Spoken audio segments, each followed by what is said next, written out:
ఈ రోజు ఆన్లైన్ లో దేవుని వాక్యం వింటున్న దేవుని బిడ్డలకు మన ప్రభువైన యేసుక్రీస్తు వారి ఘనమైన నామాన మీ అందరికి శుభములు తెలియజేస్తున్నాను.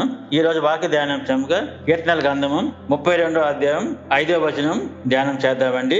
నా దోషము కప్పుకొనక ఎదుట నా పాపము ఒప్పుకొంటిని, యెహోవా సన్నిధిని నా అతిక్రమములు ఒప్పుకుందని అనుకుంటుని, నీవు నా పాప దోషమును పరిహరించున్నావు. దేవుడు ఈ రోజు ఈ వాక్యం ద్వారా దేవుడు మనకి ఇద్దరు రాజులు మనకి పరిచయం చేస్తున్నారు.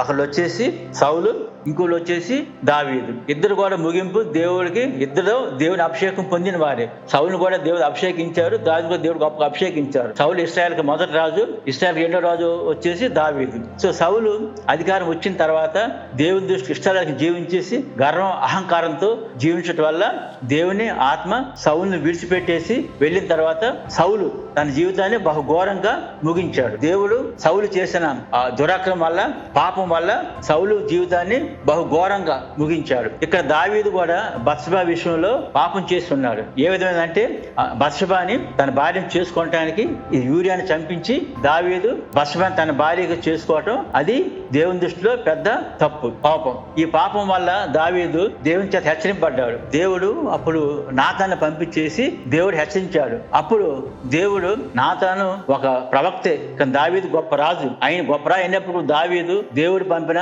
ప్రవక్తని మాట వినేసి తన పాపాన్ని దేవుని సన్నిధికి ఒప్పుకున్నాడు. దేవుని మాటకి విధే చూపించాడు. దేవుని మాటకి ఎప్పుడు కూడా దావీదు ఎదురు చెప్పలేదు. సౌలు వ్యతిరేకించాడు దేవుని మాటని. దావీదు తను చేసిన పాపాన్ని కన్నీటితో దేవుని సన్నిధికి వచ్చి తన పాపాన్ని మోకాల్లోని, ప్రభా నా పాపం క్షమించమని చెప్పేసి దేవుని సన్నిధిలో మోకరించి బతిమాలు కొన్నాడు. దావీదు చేసిన కన్నీటి ప్రార్థనకి తన పాపాన్ని ఒప్పుకోవటం వల్ల దావీదు మారు మనసు పొందుకొని దేవునిలో గొప్పగా వాడబడ్డాడు. దావీదు తన పాపాన్ని కప్పుకోలేదు, సౌలు తన పాపాన్ని కప్పుకున్నాడు. దావీదు తన పాపాన్ని ఒప్పుకున్నాడు. కాబట్టి దేవుడు మన పాపాన్ని ఒప్పుకుంటే దావీదు పాపం ఎలా క్షమించి మన పాపం దేవుడు మనకు క్షమిస్తాడు. అలాగే దావీదు తన పాపాన్ని ఒప్పుకోవడం వల్ల దేవుడు దావీదుకి గొప్ప అభిషేకం ఇచ్చాడు. తన ముగింపు కూడా ఘనంగానే ముగించాడు. అంత మాత్రం కాకుండా దావీదు ఇశ్రాయేలు గొప్ప రాజుగా దావీదుని చేశాడు.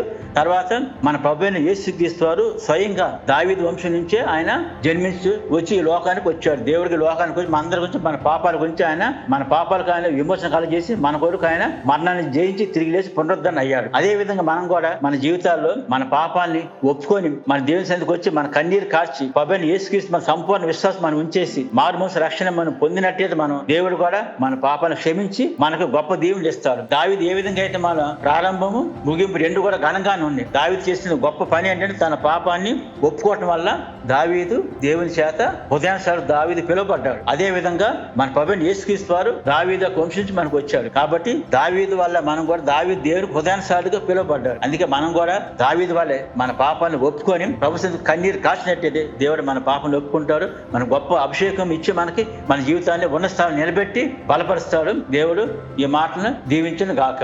God bless you.